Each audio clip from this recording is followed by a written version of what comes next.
I have a great time with my life, and I want to share it.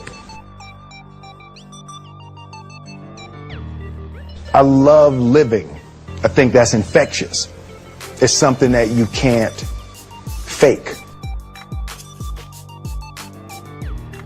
Greatness is not this wonderful, esoteric, elusive, God-like feature that only the special among us will ever taste.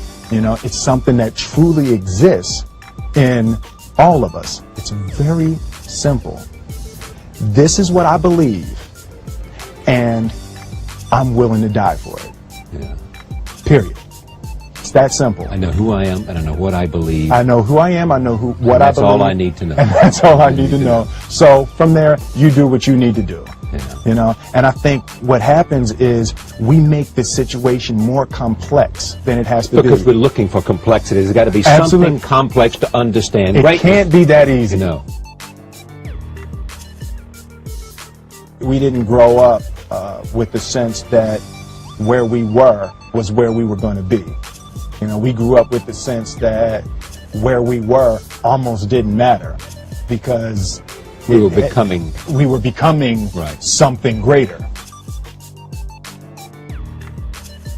The separation of talent and skill is one of the greatest misunderstood concepts for people who are trying to excel, who have dreams, that want to do things. Talent you have naturally. Skill is only developed by hours and hours and hours of beating on your craft. I've never really viewed myself as particularly talented. Where I excel is ridiculous, sickening work ethic. You know, while the other guy's sleeping, I'm working. While the other guy's eating, I'm working. There's no easy way around it. No matter how talented you are, your talent is going to fail you if you're not skilled. Mm-hmm. You know, if you don't study, if you don't work really hard and dedicate yourself to being better every single day, mm-hmm. you'll never be able to communicate with people, with your artistry, the way that you want. So the only thing that I see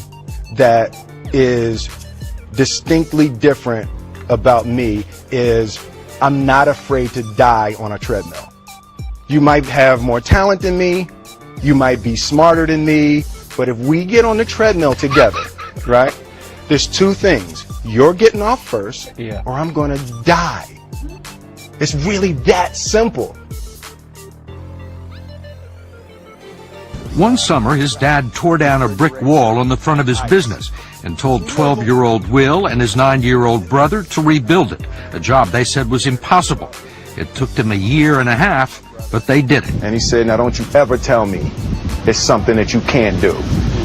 You don't try to build a wall. You don't set out to build a wall. You don't say, I'm going to build the biggest, baddest, greatest wall that's ever been built. You don't start there. You say, I'm going to lay this brick as perfectly as a brick can be laid. And you do that every single day. And soon you have a wall. And soon you have a wall. you know, it's an idea that my grandmother always had, that if you're going to be here, then there's a necessity to make a difference.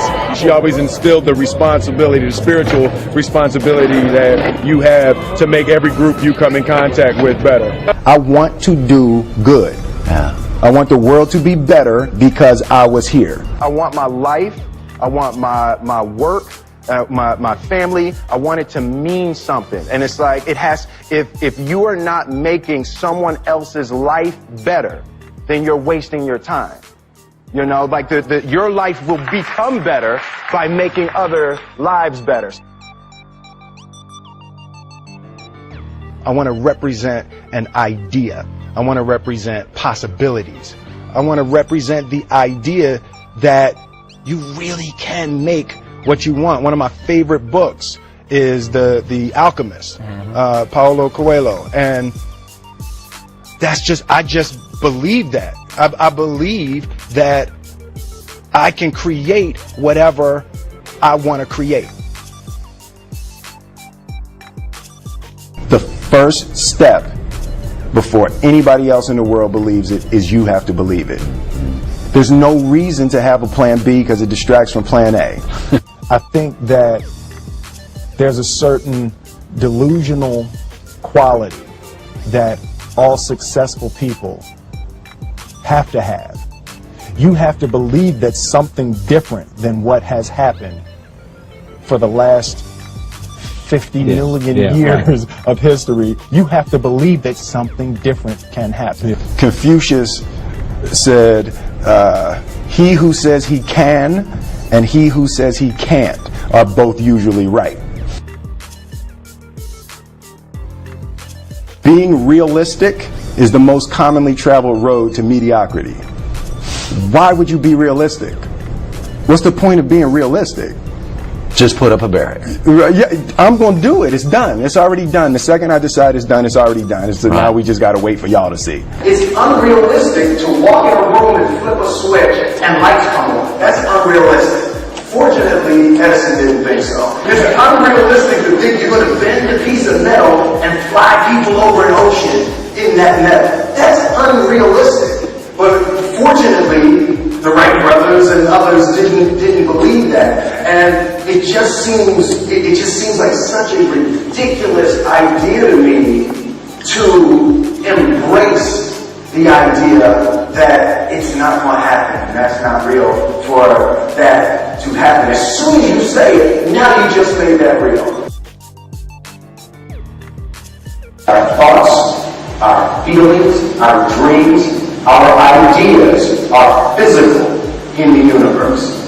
That if we dream something, if we picture something, if we commit ourselves to it, that is a physical thrust towards realization that we can put into the universe. That the universe is not a thing that's going to push us around. That the world and people and situations are not something that are going to push us around. That we are going to bend the universe and command and demand that the universe become what we want it to be. I study the patterns of the universe. There's a redemptive power that making a choice has, you know, rather than feeling like you're at effect to all the things that are happening.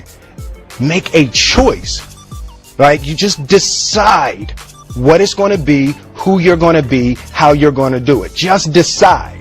And then from that point, the universe is going to get out your way. It's like it's water. It wants to move and go around stuff, you know. You know, there's a flow of the universe that I've grown to know just how to go with it. I realize that to have the level of success that I want to have, it's difficult to spread it out and do multiple things. It takes such a desperate, obsessive focus. You really got to focus with all of your fiber and all of your heart and all of your creativity. I'm motivated by fear. Fear. You know? Fear of what? Fear of fear. I hate being scared to do something. And I think what developed in my early days was the attitude that I started attacking things that I was scared of. It was Franklin Roosevelt said the only fear you have to fear is fear itself. Absolutely. Remember that? Absolutely. You can't be scared to die for the truth. The truth is the only thing that's ever going to be constant. Don't ever let somebody tell you you can't do something. Not even me. All right? You got a dream. You got to protect it. People can't do something themselves. They want to tell you you can't do it.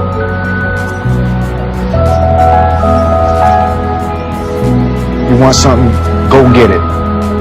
Period.